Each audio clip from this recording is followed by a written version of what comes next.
Hello दोस्त, कैसे हैं आप सब। उम्मीद करता हूं आप सब बहुत अच्छे होंगे। एक बार पुनः आपके अपने इस यूट्यूब चैनल पर स्वागत है। क्लास 10th साइंस के पहले चैप्टर रासायनिक अभिक्रिया एवं समीकरण के दूसरे पार्ट के साथ एक बार पुनः हाजिर हूं। आज इस वीडियो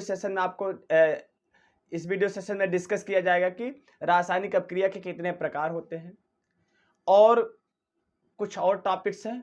कहने का मतलब पहला पार्ट पूरा हो चुका है, आज दूसरा पार्ट है। आज दूसरे पार्ट में पूरा चैप्टर कंप्लीट हो जाएगा, तो वीडियो में अंत तक बने रहिएगा। अगर वीडियो अच्छा लगे तो वीडियो को लाइक जरूर कर दीजिएगा और ज़्यादा से ज़्यादा शेयर कर दीजिएगा। चलिए देखते हैं, शुरू करते हैं रासायनिक अभिक्रिया के प्रकार। देखिए, रासायनिक अभिक्रिया इसमें मुख्यतः 5 प्रकार के हैं। संयोजन अभिक्रिया, वियोजन अभिक्रिया, विस्थापन अभिक्रिया, द्विविस्थापन अभिक्रिया तथा अपचयन व उपचयन अभिक्रिया। चलिए एक एक को हम अच्छे से समझते हैं। संयोजन, देखिए नाम से ही है, संयोजन का मतलब होता है जुड़ना। आपने पढ़ा है रासायनिक अभिक्रिया में, रासायनिक समीकरण में 2 पद होते हैं, एक अभिकारक होता है, एक क्या होता है, उत्पाद होता है। जो रासायनिक अभिक्रिया में भाग लेता है वो अभिकारक कहलाता है, और जिस रासायनिक अभिक्रिया में जो पदार्थ भाग लेने के बाद जिस पदार्थ का निर्माण करता है, जो उत्पाद बनता है, प्रोडक्ट बनता है, जो हमें मिलता है रासायनिक अभिक्रिया के फलस्वरूप, तो वो कहलाता है उत्पाद कहलाता है। तो संयोजन का मतलब जुड़ना। तो इसका मतलब क्या है, जब 2 अभिकारक आपस में मिल करके एक उत्पाद बनाते हैं। मतलब जब 2 या 2 से अधिक अभिकारक मिलकर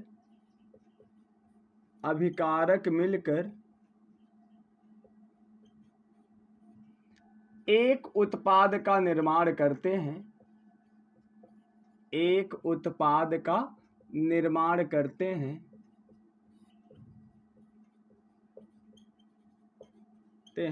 तो यह संयोजन अभिक्रिया कहलाता है। संयोजन अभिक्रिया कहलाता है। संयोजन अभिक्रिया कहलाता है। इतनी बातें समझ में आई। कहने का मतलब इसमें अभिकारक 2 या 2 से अधिक होगा और उत्पाद केवल एक ही बने।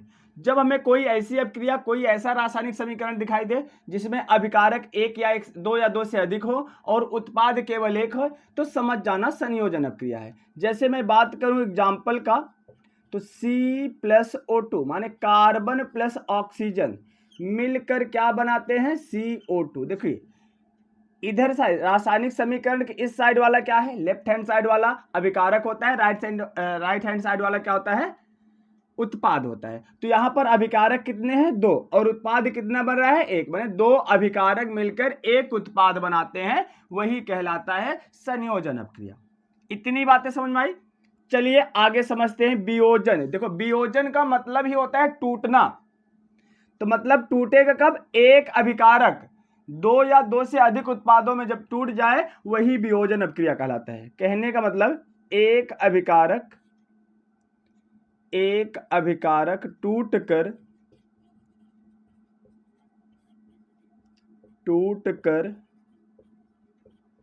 2 या 2 से अधिक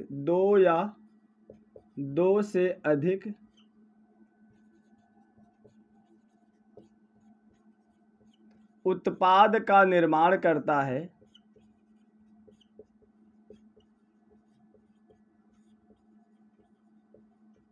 है वियोजन अभिक्रिया कहलाता है।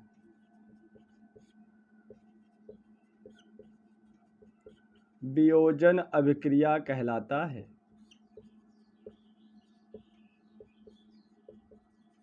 तो साथ साथ नोट्स बनाते चलिएगा, ठीक।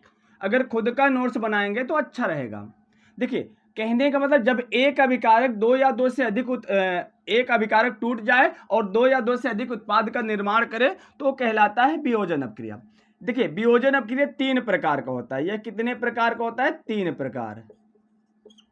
3 प्रकार का होता है।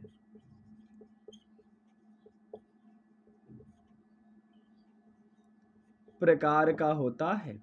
अब ध्यान से समझिए, इसमें पहला है उष्मीय वियोजन। उष्मीय वियोजन है, दूसरा है वैद्युत वियोजन,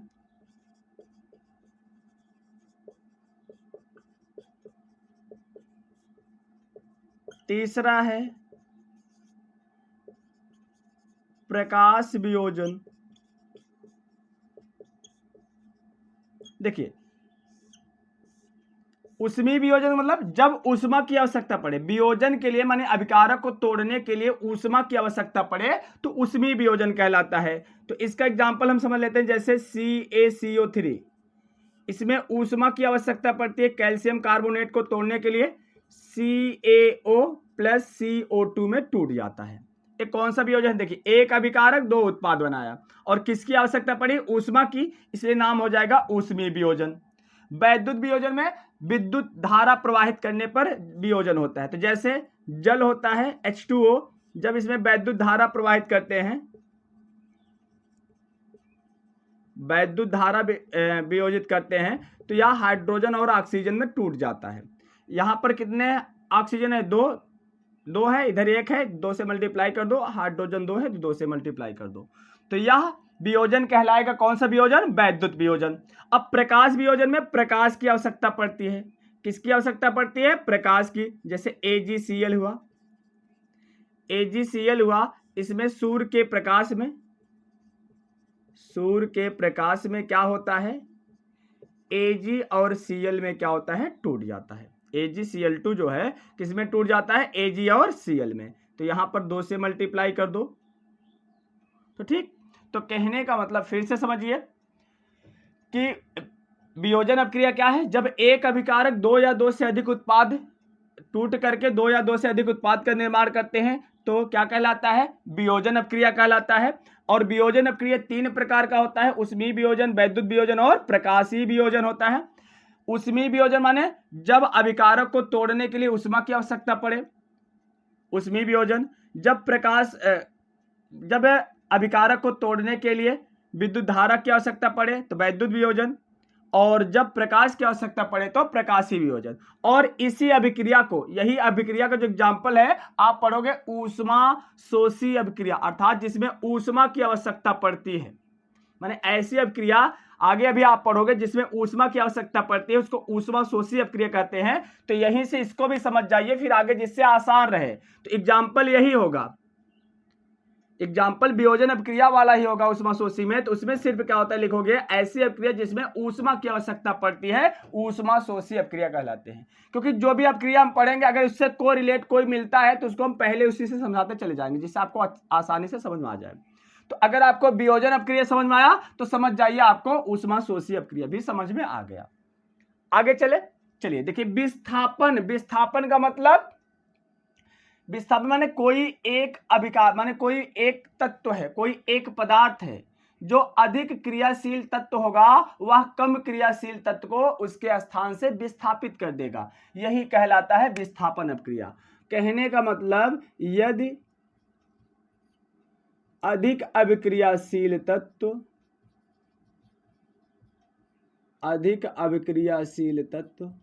इसमें क्या होता है? अधिक अभिक्रियाशील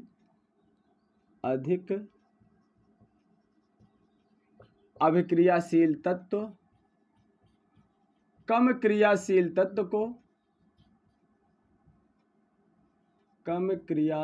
तत्व को उसके यौगिक से विस्थापित कर देता है, उसके यौगिक से विस्थापित कर देता है,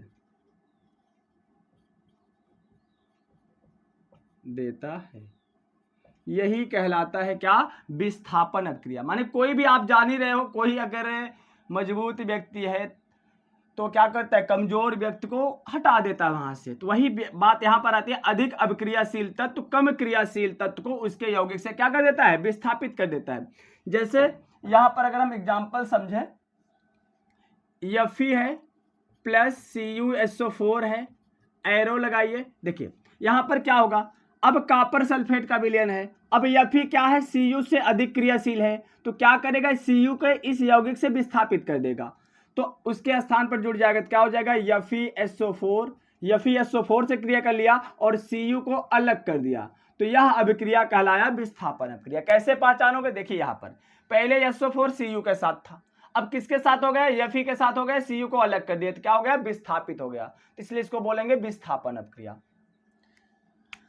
अब अगला देखिए, अगला टाइप है द्विविस्थापन। द्विविस्थापन का मतलब होता है अदला बदली। कहने का मतलब जब यौगिक का निर्माण, उत्पाद का निर्माण आयनों की अदला बदली करने से होता है। यह माने अभिकारक में आयनों की अदला बदली करने से जब उत्पाद का निर्माण होता है तो वही कहलाता है द्विविस्थापन।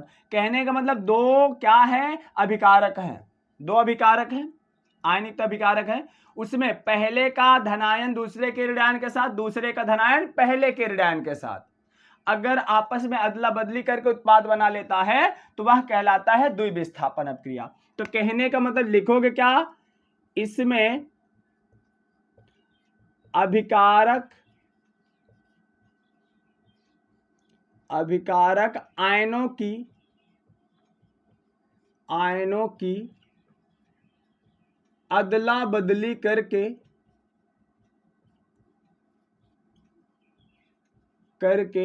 उत्पाद का निर्माण करते हैं, उत्पाद का निर्माण करते हैं, द्विविस्थापन अभिक्रिया कहलाता है। आगे लिख लेना, द्विविस्थापन अभिक्रिया कहलाता है, माने अभिकारक आयनों की अदला बदली करके उत्पाद का निर्माण करेंगे। चलिए समझते हैं एग्जाम्पल। इसमें क्या हो जाएगा, देखिए जैसे मान लो है Na2SO4 सोडियम सल्फेट सॉरी देखिए इसमें क्या है, Na2SO4 सोडियम सल्फेट और BaCl2 बेरियम क्लोराइड। अब इसमें क्या होगा, Na प्लस में टूटेगा, Na किस में टूटेगा, प्लस में, SO4 किस में टूटेगा, माइनस में, Ba किस में टूटेगा, प्लस में, Cl किस में टूटेगा, माइनस में। अब क्या होगा, आयनों की अदला बदली होगी, पहले का धनायन दूसरे के ऋणायन के साथ और दूसरे का धनायन पहले के ऋणायन के साथ जुड़ जाएगा। अब Na किससे अपक्रिया कर लिया, Cl से, और Ba किससे अपक्रिया कर लिया, SO4 से, तो बन जाएगा BaSO4 जिसको बेरियम सल्फेट बोलते हैं प्लस NaCl। अब समीकरण संतुलित करो, अब इसको मिटा दे, समझ में आया। चलिए अब समीकरण संतुलित कर दो, 2 Na है, यहां पर 2 से क्या कर दो, मल्टीप्लाई कर दो, ठीक, Cl भी 2 हो गया, इधर भी 2 हो गया, समीकरण संतुलित। अब बेरियम सल्फेट जो होता है इसका अवक्षेप प्राप्त होता है, क्या प्राप्त होता है, अवक्षेप प्राप्त होता है, और इसी अभिक्रिया को अवक्षेपण अभिक्रिया भी कहते हैं। तो अगर आपसे पूछा जाए अवक्षेपण अभिक्रिया क्या है तो क्या बताओगे, 2 बिलियन आपस में अभिक्रिया करके अविलेय पदार्थ का निर्माण करते हैं, अविलेय अवक्षेप का निर्माण करते हैं, ऐसा भी लिख सकते हो, अवक्षेपण अभिक्रिया कहलाता है। एग्जाम्पल यही होगा। तो समझ में आया, अवक्षेपण अभिक्रिया मतलब 2 बिलियन, लिख लो इसको, नोट करो, लिखो अवक्षेपण अभिक्रिया, लिखो कि 2 बिलियन आपस में अभिक्रिया करके अविलेय अवक्षेप का निर्माण करते हैं, अवक्षेपण अभिक्रिया कहलाता है। एग्जाम्पल यही होगा दो विस्थापन को जो अभी मैंने लिखवाया। इतनी बातें समझ में आई। चलिए अब अगला देखते हैं, 5वां प्रकार का अपचयन या उपचयन। देखो अपचयन अभिक्रिया, उपचयन को ऑक्सीकरण भी बोलते हैं। कौन सी अभिक्रिया बोलते हैं, ऑक्सीकरण अभिक्रिया भी बोलते हैं। देखिए अपचयन का मतलब होता है, देखो अपचयन का मतलब होता है ऑक्सीजन की कमी। अगर किसी में ऑक्सीजन की कमी हो रही है, ऑक्सीजन की कमी या हाइड्रोजन में वृद्धि, हाइड्रोजन में वृद्धि, तो वह अभिक्रिया कहलाएगी अपचयन अभिक्रिया। क्या कहलाएगी, अगर ऑक्सीजन की कमी हो रही है या हाइड्रोजन में वृद्धि हो रही है, ऐसी अभिक्रिया कहलाएगी अपचयन अभिक्रिया।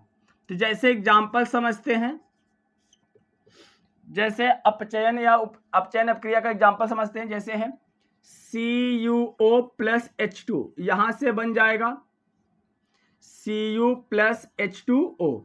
अब यहां से देखिए, समझिए क्या होना चाहिए, या तो ऑक्सीजन की कमी हो या तो हाइड्रोजन में क्या हो, वृद्धि। अब देखिए CuO में देखिए पहले ऑक्सीजन था, अब ऑक्सीजन कम हो गया इसमें, देखिए Cu के साथ क्या था O, अब इधर उत्पाद जो बना Cu बना, माने ऑक्सीजन कम हो गया, इसलिए कहलाएगा कौन सी अभिक्रिया, अपचयन अभिक्रिया। और ठीक इसी का उल्टा है उपचयन। उपचयन में क्या होता है, ऑक्सीजन में वृद्धि होता है, ऑक्सीजन में वृद्धि या हाइड्रोजन में कमी, ठीक इसी का उल्टा। कहने का मतलब जब ऑक्सीजन में वृद्धि हो या हाइड्रोजन में कमी हो, माने अभिकारक से उत्पाद जब भी बने, मतलब ऑक्सीजन में वृद्धि हो या हाइड्रोजन में कमी हो तो उपचयन होगा, अगर ऑक्सीजन में कमी या हाइड्रोजन में वृद्धि हो रहा है तो अपचयन होगा। तो चलिए इसका एग्जांपल देखते हैं, जैसे C+O2, यहां से क्या बन गया, CO2। अब क्या देख रहे हो, C पहले C के साथ ऑक्सीजन नहीं था, जब उत्पाद बना C के साथ ऑक्सीजन जुड़ गया तो ऑक्सीजन में क्या हुई, वृद्धि। तो इसका मतलब कौन सी अपक्रिया है, उपचयन। तो सीख गए पहचानना। तो ये 5 प्रकार की अपक्रिया, आप इसको नोट करिए, फिर आगे चलते हैं। चलिए आगे देखते हैं कि अभी हमने पढ़ा उपचयन अपक्रिया, तो उस उपचयन अपक्रिया का दैनिक जीवन में क्या प्रभाव है इसको समझते हैं। तो इसमें पहला है संक्षारण। संक्षारण क्या होता है कि जब कोई धातु जो होती है वायु या नमी के संपर्क में आती है, अगर हमने देखा होगा ना कि लोहे देखते हैं, लोहा जब लाते हैं तो चमकदार होता है जब लोहा हम लेकर आते हैं नया नया तो चमकदार होता है, कुछ दिन बाद देखते हैं ना उस पर कुछ पदार्थ जम जाते हैं, जिसको हम बोलते हैं कि जंग लग गया है। तो ये सभी उपचयन के ही एग्जाम्पल हैं। हम देखते हैं चांदी, देखते हैं चांदी का कोई भी सामान होता है, कुछ दिन बाद देखते हैं मलिन हो जाता है। और पीतल का बर्तन देखे होंगे, कुछ दिन बाद उसको वैसे रखने पर क्या हो जाता है, उसमें हरापन आ जाता है। तो ये सभी एग्जाम्पल हैं क्या, संक्षारण के। तो संक्षारण होता क्या है कि जब कोई धातु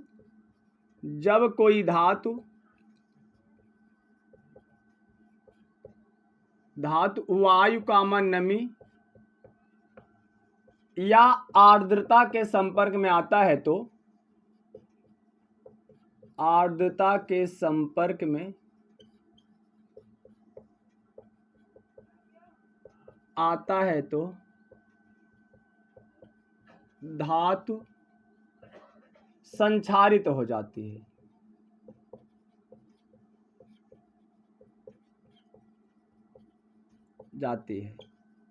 संक्षारण कहलाता है।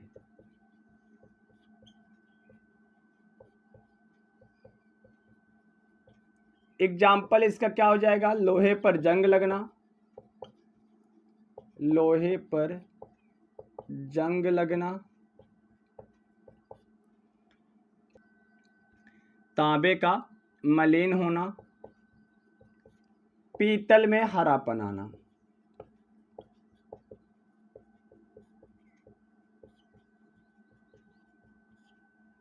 ठीक, अब विक्रगंधिता क्या है, देखिए आपने देखा होगा, चिप्स देखा होगा, चिप्स का पैकेट जो होता है फूला होता है, जानते हो क्यों ऐसा होता है, क्योंकि उसमें नाइट्रोजन गैस भरी होती है। क्यों भरी होती है, जिससे चिप्स को खराब होने से बचाया जा सके। क्योंकि जो भी तैलीय पदार्थ होते हैं, जो भी वसा युक्त पदार्थ होते हैं, अगर ये वायु के संपर्क में आते हैं तो क्या हो जाते हैं, जब वायु के संपर्क में आ जाएंगे तो ये उपचयित हो जाते हैं। क्या हो जाते हैं, उपचयित हो जाते हैं, जिसके कारण इसका स्वाद, इसका गंध सब कुछ बदल जाता है। इसीलिए चिप्स के पैकेट में नाइट्रोजन गैस भरा जाता है, जिससे इसको उपचयित होने से बचाता है। तो चलिए देखिए क्या होता है विक्रगंधिता, कि वसा या तैलीय या वसा युक्त पदार्थ, तैलीय या वसा युक्त पदार्थ, वसा युक्त पदार्थ वायु के संपर्क में आने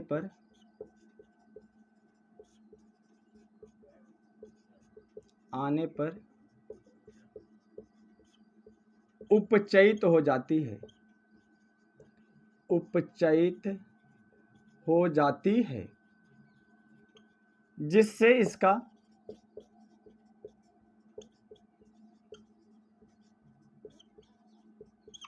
स्वाद व गंध बदल जाता है।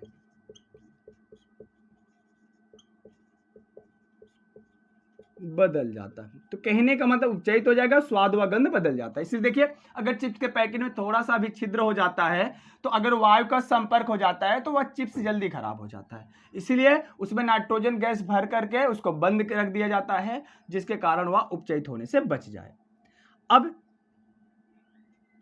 तो यहां पर नोट लिखेंगे, चिप्स के पैकेट में, चिप्स के पैकेट में नाइट्रोजन माने N2 गैस भरी होती है, भरी होती है। इतनी बातें समझ में आई। चलिए अब आगे देखते हैं, कुछ और अभिक्रिया है तापमान के आधार पर। तो लिखेंगे तापमान के आधार पर, के आधार पर रासायनिक अभिक्रिया के प्रकार, रासायनिक अभिक्रिया के प्रकार। अब देखिए, तापमान आधार पर दो प्रकार का होता है। नंबर एक, ऊष्माक्षेपी अभिक्रिया, ऊष्माक्षेपी अभिक्रिया, और नंबर दो, ऊष्माशोषी अभिक्रिया। ठीक है, ऊष्माक्षेपी का मतलब क्या होता है? ऐसी अभिक्रिया जिसमें ऊष्मा माने उत्पाद निर्माण के साथ साथ ऊष्मा का भी उत्सर्जन होता है, ऊष्माक्षेपी अभिक्रिया कहलाता है। तो लिखेंगे क्या? ऐसी अभिक्रिया, ऐसी अभिक्रिया जिसमें उत्पाद निर्माण के साथ साथ, उत्पाद निर्माण के साथ साथ ऊष्मा की भी आवश्यकता पड़ती है, आवश्यकता पड़ती है,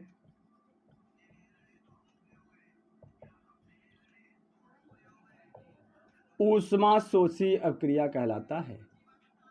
सॉरी, ऊष्माक्षेपी अभिक्रिया कहलाता है, ऊष्माक्षेपी अभिक्रिया कहलाता है। मतलब उत्पाद बनेगा, साथ ही साथ हमें क्या मिलेगा? ऊष्मा भी मिलेगा। क्या कहलाएगा? ऊष्माशोषी अभिक्रिया। जैसे जब प्राकृतिक गैस का दहन होता है, प्राकृतिक गैस माने मेथेन CH4, जब ऑक्सीजन के साथ अभिक्रिया कराते हैं, दहन होता है, तो क्या बनता है? कार्बन डाइऑक्साइड बनता है, जल बनता है, और साथ ही साथ हमें ऊष्मा भी प्राप्त होता है। यह कौन सी अभिक्रिया है? ऊष्मा। यहाँ ऊष्माक्षेपी अभिक्रिया है। तो यहाँ पर बराबर कर दो समीकरण, तो हाइड्रोजन 4 है, यहाँ पर 2 से मल्टीप्लाई कर दो, 2 दूनी 4, ऑक्सीजन 4 हो गए, इसको भी 2 से मल्टीप्लाई कर दो। तो ये कौन सी अभिक्रिया है? ऊष्माक्षेपी। और ये भी पूछा जाता है, श्वसन एक ऊष्माक्षेपी अभिक्रिया है। बिल्कुल, श्वसन क्या है? एक ऊष्माक्षेपी। देखो, जब हम श्वसन करते हैं, भोजन माने जब हम भोजन को ग्रहण करते हैं, ग्लूकोज बनता है, साथ ही साथ ऊर्जा भी उत्सर्जित होता है। तो श्वसन जो होता है उसमें ऊष्मा भी उत्सर्जित होता है श्वसन क्रिया में, इसलिए वह कौन सी अभिक्रिया है? श्वसन एक ऊष्माक्षेपी अभिक्रिया है, याद रखना। श्वसन कैसी अभिक्रिया है? ऊष्माक्षेपी अभिक्रिया है। ठीक, अब हम देखते हैं दूसरा, इसमें ऊष्माशोषी अभिक्रिया। ऊष्माशोषी अभिक्रिया हमने बताया था जब आप वियोजन अभिक्रिया पढ़ रहे थे, माने ऐसी अभिक्रिया जिसमें ऊष्मा की आवश्यकता पड़ती है। ऐसी अभिक्रिया, ऐसी अभिक्रिया जिसमें उत्पाद निर्माण के लिए ऊष्मा की आवश्यकता,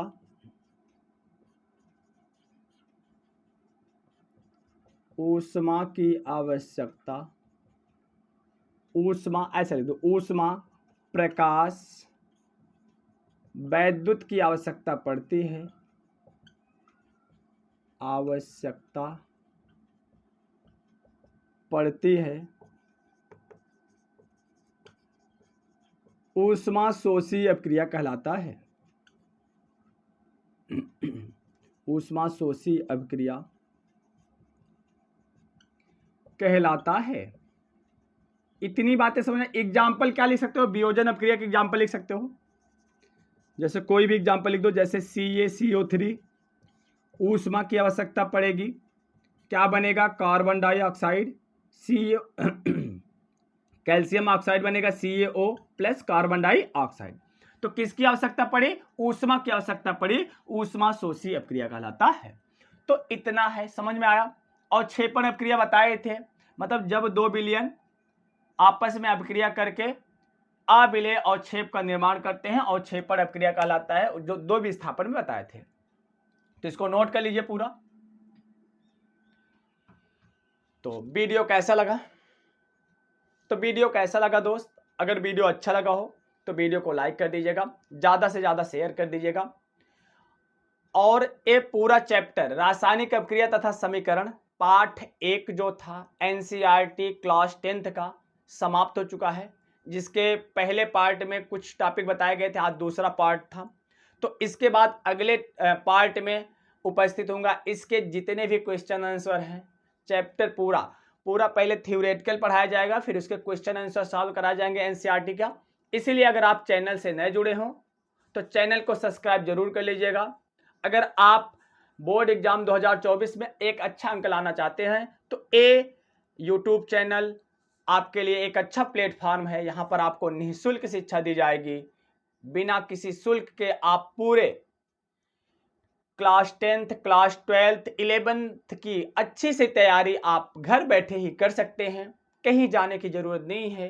तो आप चैनल से जुड़ जाइए, चैनल को सब्सक्राइब कर लीजिएगा और साथ ही साथ अपने दोस्तों तक भी शेयर कर दीजिएगा, जिससे सभी को लाभ हो सके। तो फिर मिलते हैं एक और ऐसे ही बेहतर वीडियो के साथ। तो अगर अच्छा लगा हो तो लाइक, कमेंट और शेयर जरूर कर दीजिएगा। तो फिर मिलते हैं, तब तक के लिए अपना ख्याल रखिएगा दोस्त। Love you, bye bye, take care.